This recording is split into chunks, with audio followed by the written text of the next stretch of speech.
Monsieur le représentant de l'État, Madame la sénatrice, Mesdames et Messieurs les élus du département, de la commune en vos grades et qualités,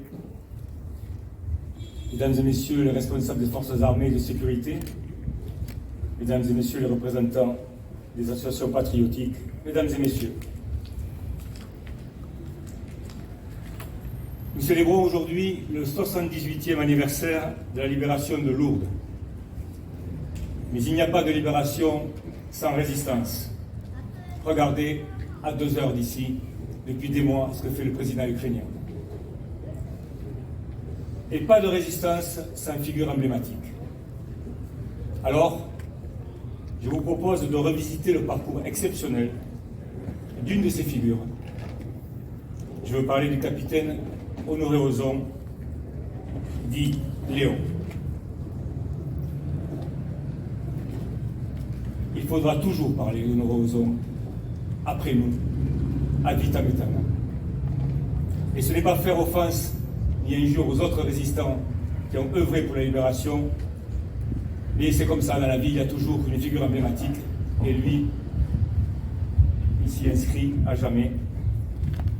Honoré Ozon est décédé en 1980. Il était né en 1899. Un maître d'école pas comme les autres, avec un destin hors du commun. Il était fils d'aubergiste et né dans une maison à Arcisac-les-Angles. Très bon élève, il est rapidement dirigé par son instituteur à l'école normale d'Auch, celle qui formait les hussards de la République. Le diplôme obtenu, il participe déjà à la Première Guerre mondiale dans un régiment d'élite. Il dit « Quand je suis arrivé au front, j'ai compris que j'étais un mort en sursis. J'ai savouré toutes les années vécues depuis, pour moi, c'est durable. » Sa section était composée de paysans et de petits malfrats.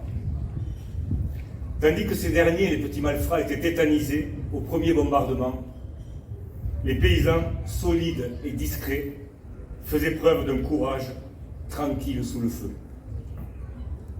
Oui, dit-il, ce sont les paysans, rustiques et obstinés, qui ont gagné la guerre. Beaucoup d'officiers de carrière ayant été tués dès les premiers jours, l'encadrement était composé d'instituteurs, de curés et de petits commerçants. Eux étaient plus proches des hommes et ils ont pu en obtenir bien davantage. Après la guerre, Honoré Ozon obtient son premier poste à Sia, hameau de la vallée de Luce, puis il est nommé à Lourdes, rue de l'Angèle, où il finira par devenir directeur de l'école des garçons, devenue école Honoré Ozon. Honoré Ozon est mobilisé en 1939 comme capitaine au 7e bataillon des chasseurs pyrénéens au secteur fortifié des Alpes-Maritimes.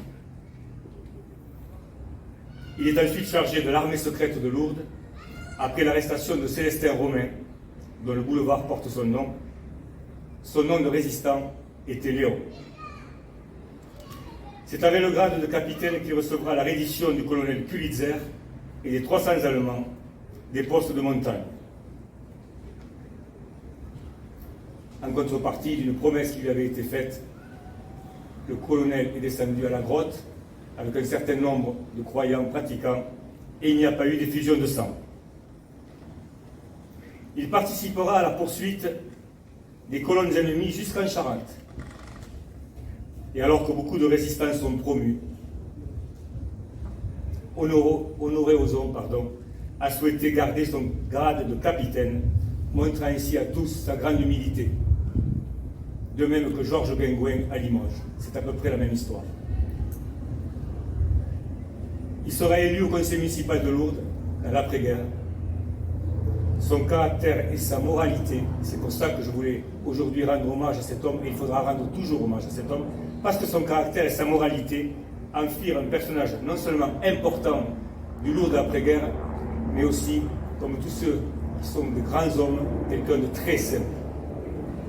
La ville de Lourdes, le maire de Lourdes, qui représente les Louvrais ici, vous remercie pour votre engagement sans limite pour la France et la République et l'exemple que vous étiez, que vous êtes et serez à jamais pour nous tous et les générations futures. Merci, capitaine Honoré Ozon.